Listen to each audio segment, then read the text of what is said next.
What is up, YouTube? I've found that in my playing of Marvel Snap, I'm getting increasingly frustrated with the kinds of locations that are being delivered to me, because it's starting to feel like more than 50% of them are just generally negative and difficult to overcome. Where if you're playing a deck where you're trying to fill out all three locations, oftentimes you feel like you can only play into one or two at most. And so instead of complaining about all of them, I've decided to come up with a whole bunch of ideas for a bunch of new ones that would feel less awful to see all of the time, but also will give something interesting to discuss and talk about. So I'm just going to put them up on screen as text. I haven't put art or anything to these because there's quite a bunch of them for us to talk about. Let's get started with the first one. At the end of turn 3, if no cards have been played here, all locations become ruins.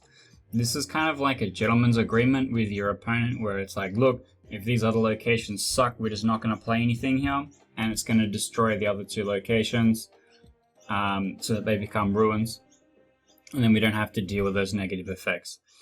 Which I feel like would be kind of interesting, because then between the two of you, there's like a standoff between, are these locations good for me? Are they worse for my opponent? Do we both just not play here? And then that happens, which I thought would be interesting.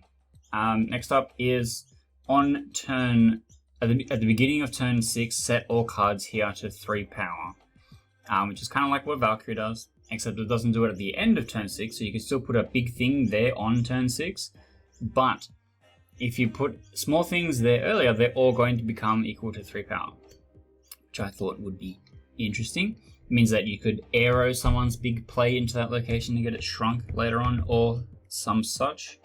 Next up is an Iron Man type location where all power here is doubled, because there is a lot of locations in the game that are just based off an existing card's effect, and I feel like an Iron Man one would make sense because it means that you can play something like Cerebro and your card's power is not affected, so it doesn't affect all of your Cerebro things, but the location still is bigger based on how many actual boosted things that you have.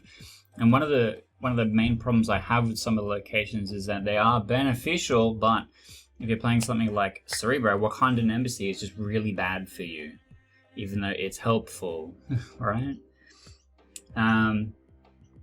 Next one is kind of like a rescuing grappling hook type effect, where it's the first time a card would be destroyed anywhere, move it here instead. So if you get Yondu, that plays the card from the top of your deck. If you carnage something over on the left, it's going to get moved over to the right instead of being destroyed. So imagine the way Colossus interacts with Carnage,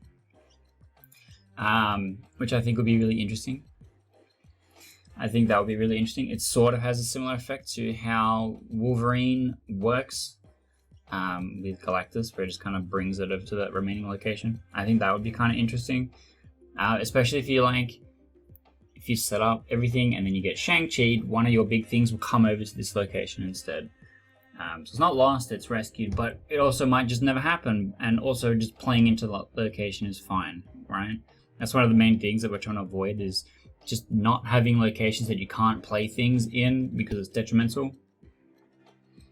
The next one is one that I've been thinking about for a while, and I had something similar to it in another video, which is when a card is played here, set its power to its cost.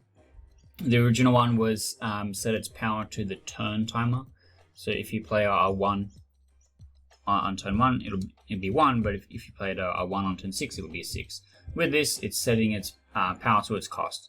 So this is like all of your Mr. Negative cards are suddenly good into here, but if they haven't been negatived, right? So it's like if you missed playing Mr. Negative and playing it here, so it's like reverse peak almost.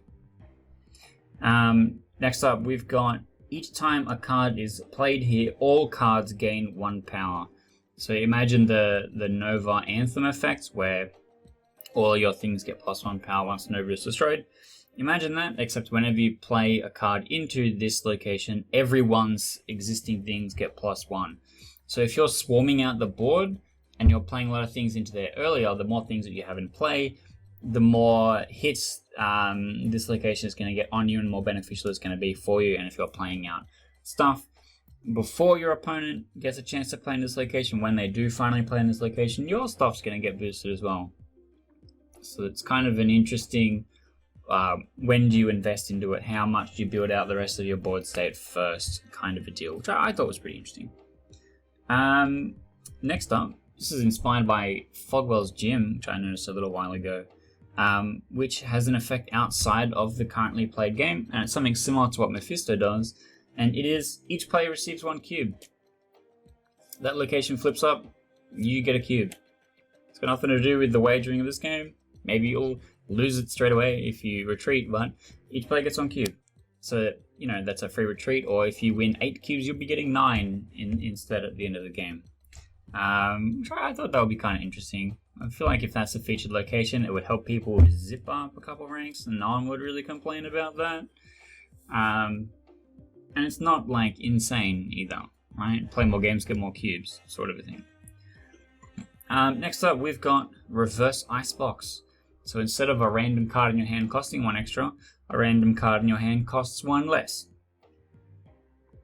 Compared to something like Titan, where all your 6 costs are now 5s, or Elysium, where everything costs 1 less, this is kind of in the middle, where it just hits one thing, and when it happens to you, you're not like, oh, of course it hit the one thing I care about, or like disrupts my curve, or whatever. Of course I have to play Bishop on 4 instead of on 3 now, or whatever. Which is just way better, in my opinion. It's better to encourage more things to happen than to deny things to happen. I think that's more interesting gameplay, personally. Next up, your unspent energy is added to a random card at this location. So imagine Sunspot, but for any card that you could have in that of the 4 slots. However, it could also be added to your opponent's cards there, so it is symmetrical. However, if you have 4 cards there and they have 1 card there, you have a 4 out of 5 chance for hitting you, and they have a 1 out of 5 chance for hitting them. Which is like another casino type effect, but I thought it would be interesting because you can just always spend all of your energy on things and it's not a big deal, and then your opponent, if they have unspent energy, could accidentally donate it to you, which I thought would also be interesting. Next up, the first card you play each turn costs 2 less, which is a little bit like a Zabu type effect. Could probably be completely broken.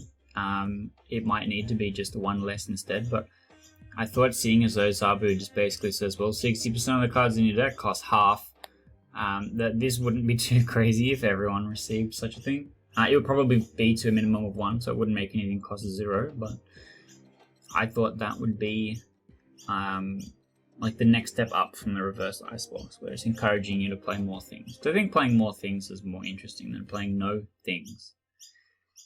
Next up, this location cannot be destroyed. So if you Galactus somewhere else, it can't be destroyed. I could probably add or changed, so like you can't, it just is the nothing forever. Like you can't Scarlet Witch it, you can't Rhino it, you can't Storm, you can't Galactus to remove it. So if you did Galactus or World Ship got flipped up, there would be 2 locations instead of 3. Unless if they play it into this indestructible location, in which case you would have just that one. But I thought that would be interesting in a way of like having to now play around this extra thing. Like imagine you're playing Galactus, you filled up lanes, 1 and 3 or whatever, and you're like, okay, location 2 flips up, and you're like, oh wait, whoops, kind of a thing. So I don't know, I think it wouldn't be super negative. For the most part, it just prevents a lot of feels bad moments. You can't get super got by it. That's the thing, like if you're playing against Galactus and you see this location, you're like, well, this is going to be here. I'm going to invest all in this location because it's going to be here. They can't stop it, right? And then the last one, the first player to fill this location has all their cards receive +1 power. The raft is a bit huge in its swing, in that like if someone just has Brood on turn 3, they go, yep, here's my free 6-drop, but they get to play on turn 4. And that can be just backbreaking if they hit something good. Like even if they just destroy all of their own stuff, like it's still backbreaking. Whereas this one is just like, here's a nice little buff if you beat the other person to the race, instead of something like Eternity Range where you just get a rock. I'm like, okay, I feel like the thing I want, my opponent gets a rock. It doesn't really mean that much. It's just slightly irritating. But instead, all my guys get slightly bigger. It's just like the Ant-Man effect, where it becomes 4 if you have it filled out. There's another zoo boosting type effect, and a whole bunch of locations that aren't just like, hey, play Bucky Barnes in your deck because every other card in the game is bad, apparently.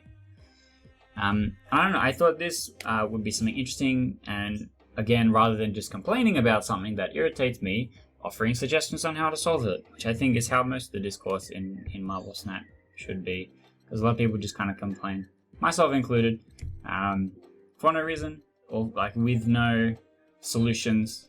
I'm just a sook in general, I complain about everything, especially video games, and I figured that this would be helpful or something. And if you like this or some of the other Marvel Snap content that I make, you can find it here. I have buttons that you can press, that you can click on.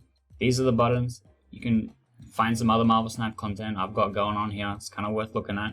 And then you can click subscribe. It's down this one. This one here. Click on this thing. Anyway, thank you.